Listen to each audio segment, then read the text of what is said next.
नमस्कार दोस्तों, बाबा विश्वनाथ की नगरी काशी से मैं डॉक्टर गौरव शाह आप सभी का अपने YouTube चैनल ज्योतिष विज्ञान काशी में हार्दिक स्वागत करता हूं, अभिनंदन करता हूं।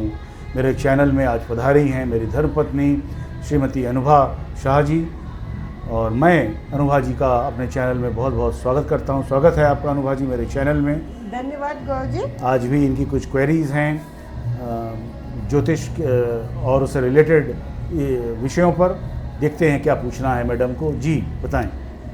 गौरव जी, आज मेरा टॉपिक थोड़ा सा ज्योतिष से हट के है। जी, मतलब हमारी रोज की चीज़ों पे वास्तु का क्या इफेक्ट है, इस पे है जी। और मुझे ये जानकारी चाहिए गौरव जी कि आजकल वास्तु के बारे में बहुत कुछ सुनते भी हैं हम लोग नॉर्मली। जिसको देखो वही मकान चेंज करता है तो उसमें वास्तु का यूज़ करता है। तो वास्तु एक्चुअल में किस तरह का वास्तु है, और क्या वास्तु में ज्योतिष का कोई रिलेशन, आपस में संबंध है? जी, बहुत अच्छा क्वेश्चन आपने पूछा है। देखिए, वास्तु शास्त्र जो है, ये शास्त्र बेसिकली राजा रजवाड़े और बड़े बड़े मंदिर और देवालयों को बनाने में इस्तेमाल किया जाता था, और ये बहुत प्राचीन शास्त्र है और हजारों साल पहले इसका प्रयोग होता था। लेकिन ये शास्त्र सिर्फ राजाओं तक या प्रिस्टली क्लास यानी ब्राह्मणों तक ही सीमित था, और कॉमन मैन में के मकान में या उनके किसी भी एंटरप्राइज में इसका यूज़ नहीं किया जाता था। चूँकि बहुत पुरातन शास्त्र है, तो 20वीं या 21वीं शताब्दी में इसको फिर से वापस मेन स्ट्रीम में लाने का श्रेय साउथ इंडिया के वास्तुशास्त्रियों को जाता है। मेन उन्होंने ही इस शास्त्र को हमारे आपके सामने वापस लाया, और दैनिक जीवन में हम इसका इस्तेमाल कर सकें, इसके लिए सबके लिए सर्वसुलभ उन्होंने बनाया। नॉर्थ इंडिया में अगर कहा जाए तो नॉर्थ इंडिया में वास्तु का कोई बहुत बोल प्रचलन नहीं रहा है, और ना ही यहाँ के विद्वान इसको कोई बहुत अहमियत देते रहे हैं। अगर आप पुराने ज्योतिषियों से बात करें तो वो वास्तुशास्त्र को मानते ही नहीं। वो कहते हैं ये पूरी तरह से अंधविश्वास है। तो बड़े बड़े ज्योतिषी लोग भी इस पर जल्दी विश्वास नहीं करते, खासकर नॉर्थ इंडिया के। लेकिन साउथ में खासकर 50 और 60 के दशक से, मेरा मतलब है 1950-1960 के दशक से, कुछ वास्तुशास्त्रियों ने बीड़ा उठाया कि इसको सर्वसुलभ किया जाए, जनता के लिए, जनमानस के लिए इसको सुलभ किया जाए, अवेलेबल किया जाए। और उसके लिए उन्होंने बहुत सारे प्राचीन मंदिर, प्राचीन महल, इन सब का अध्ययन किया, पुरानी इमारतों का अध्ययन किया, और इससे ये पता चला कि ये कितना ही वैज्ञानिक है। और अगर वास्तु के हिसाब से अगर मकान और देवालय या महल बने हैं तो निश्चित रूप से उसमें रहने वाले लोग बहुत ही सुखी होंगे और संतोषपूर्वक अपना जीवन व्यतीत करेंगे। और अगर आप शास्त्र की बात करें तो 2-3 किताबें इसमें मुख्य रूप से मिलती हैं, जैसे सम्रांगण सूत्रधार, विश्वकर्मा प्रकाश और वास्तु मयमतम। लेकिन ये सब जो भी हैं वो फार्मूला के रूप में लिखी गई हैं। इनको पढ़कर अगर आप सोचें कि मैं किसी मकान को कंस्ट्रक्ट करा लूँ तो it is not that possible. देखिए, जो भी अपने क्लासिक्स हैं, क्लासिक का अर्थ यानी एंशियंट हिंदू टेक्स्ट रहे हैं, वो इशारा देते हैं, हिंट करते हैं। वो भी संस्कृत लैंग्वेज में लिखे गए हैं, और संस्कृत लैंग्वेज के साथ क्या है, एक ही शब्द के बहुत सारे अर्थ निकलते हैं, तो इसलिए उसको डिकोड कर पाना बहुत आसान नहीं है। तो और जिन लोगों ने भी इसको डिकोड किया है, खासकर वास्तु के जो पुरातन ग्रंथ हैं उनको डिकोड किया है, वो वास्तव में साधुवाद के पात्र हैं। अब आती है, ये तो मैंने थोड़ी सी आपको हिस्टोरिसिटी बताई वास्तुशास्त्र की।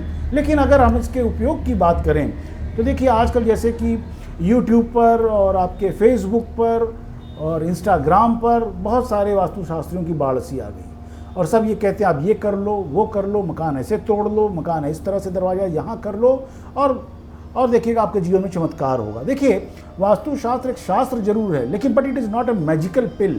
ये मैजिकल पिल नहीं है, ठीक है। अब आते हैं, आपका जो दूसरा प्रश्न था कि क्या ज्योतिष और वास्तु में कोई रिलेशन है। देखिए, ऐसे तो कोई रिलेशन नहीं है, दोनों अलग अलग साइंस है। ज्योतिष एक अलग साइंस है और वास्तु एक अलग विज्ञान है। और वास्तु, मैं तो यहाँ तक कहता हूँ, विज्ञान नहीं, it is not A science but Meta science, बल्कि एक बहुत बृहद विज्ञान है, बड़ा विज्ञान में क्या, महाविज्ञान ज़्यादा उपयुक्त शब्द होगा। वास्तुशास्त्र एक महाविज्ञान है। क्यों? क्योंकि इसके जो भी, जैसे कि मान लीजिए जो ईशान कोण होता है किसी भी घर का, अगर वो कटा हुआ है तो निश्चित रूप से जो प्रथम संतान है, सबसे बड़ी संतान है, उसको कोई ना कोई प्रॉब्लम होगी, शारीरिक या मानसिक। और सभी वास्तुशास्त्र इस चीज़ को रेटिफाई कहेंगे, इंडोर्स करेंगे कि नहीं ये है। ऐसा नहीं है कि अलग वास्तुशास्त्र कहें कि नहीं, दूसरे वास्तुशास्त्र कहें कि नहीं, ऐसा नहीं होगा उनके साथ। इसलिए कहीं ना कहीं बहुत ही साइंटिफिक है वास्तुशास्त्र। ज्योतिष में ऐसा नहीं है। अगर एक कुंडली है और उसी कुंडली को अगर 5-6 ज्योतिष अलग अलग ढंग से एनालाइज कर रहे हैं तो अलग अलग फलादेश करेंगे। कुंडली एक, फलादेश अलग अलग होंगे। मैं ये नहीं कहता हूँ कि ज्योतिष साइंस नहीं है, लेकिन वो बहुत ही गहरा साइंस है, ठीक है। लेकिन वास्तु सरल है, सरलता लिए है, हालांकि उस सरलता में जटिलता भी बहुत है। There are many complexities behind that simplicity. अब आती है बात, क्या ज्योतिष और वास्तु एक दूसरे से रिलेटेड है? कई तो नॉर्थ इंडिया के ज्योतिषियों ने क्या किया, जब साउथ इंडिया से उनको वास्तुशास्त्र का ज्ञान हुआ तब उन्होंने उसको रिलेट करना, कुंडली से देखना शुरू किया। और उसमें देखा जाता है कई बार, जैसे 4th हाउस होता है जनपत्री का, वो घर, मकान, प्रॉपर्टी का होता है। तो अगर वो एफ्लिक्टेड है, अगर वहाँ पे कोई पापक ग्रह बैठा है या पापक ग्रह की दृष्टि पड़ रही है, कोई भी शुभ ग्रह की इस पर दृष्टि नहीं पड़ रही है, या चतुर्थ भाव का जो मालिक है, जो स्वामी है, वो गलत जगह जाकर बैठा है या पापक ग्रह के साथ बैठा है, तो आपको कई बार देखने में आया कि मकान भी और घर भी वास्तु डिफेक्ट उसमें आप पाया जाता है, बहुत सारे डिफेक्ट्स पाए जाएंगे। तो इस तरह से कई बार रिलेशनशिप हम लोग को देखने में मिलती हैं। लेकिन अब बात आती है वास्तुशास्त्र का कैसे यूज़ किया जाए। देखिए, वास्तुशास्त्र जो मैं मानता हूँ वो एक नेचुरल प्रोग्रेशन है।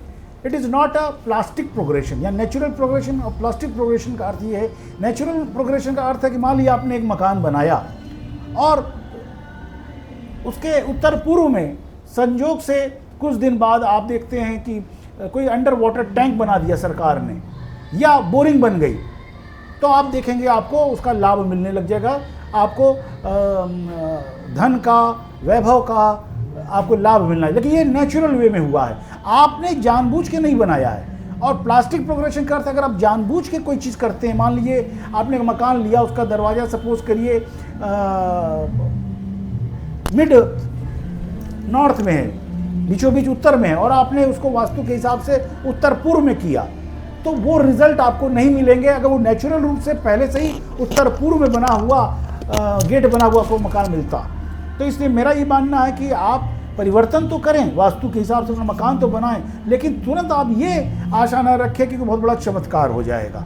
क्यों? क्योंकि यहाँ पर देखिए रिलेशनशिप आती है ज्योतिष और वास्तु की, कि अगर आपका अच्छा समय आएगा तो नेचुरल वास्तु में भी सुधार आसपास होने लग जाएगा। जैसे मान लीजिए आपका नॉर्थ, आपका साउथ वेस्ट घर काफ़ी नीचा है, तो हो सकता है कुछ ऐसी बात हो कि आपके साउथ वेस्ट में कोई बड़ी बिल्डिंग आकर बन जाए या कोई बड़ा सा टावर बन जाए, तो आप देखेंगे कि बहुत बड़ा लाभ होना शुरू हो जाएगा आपको, ठीक है।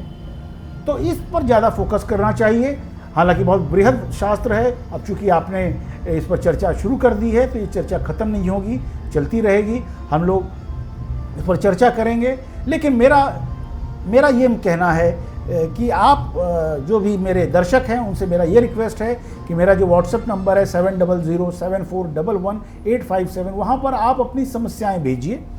मैं उन समस्याओं को देखूंगा, उसके हिसाब से मैं बताऊंगा कि आपके घर में ये दोष है तो उसको किस तरह से आप करेक्ट करने की कोशिश करिए। लेकिन वास्तु का मैं जो भी काम करूंगा वो निःशुल्क नहीं कर पाऊंगा। क्यों? क्योंकि उसमें बहुत समय लगता है, बहुत टाइम लगता है, तो it won't be free of cost. हाँ, नॉमिनल मेरा कंसल्टेशन चार्ज जरूर रहेगा। तो बहुत बहुत धन्यवाद अनुभा जी मेरे चैनल में आने के लिए। जी, थैंक यू जी। और फिर मिलेंगे। जय हिंद, जय भारत, हर हर महादेव।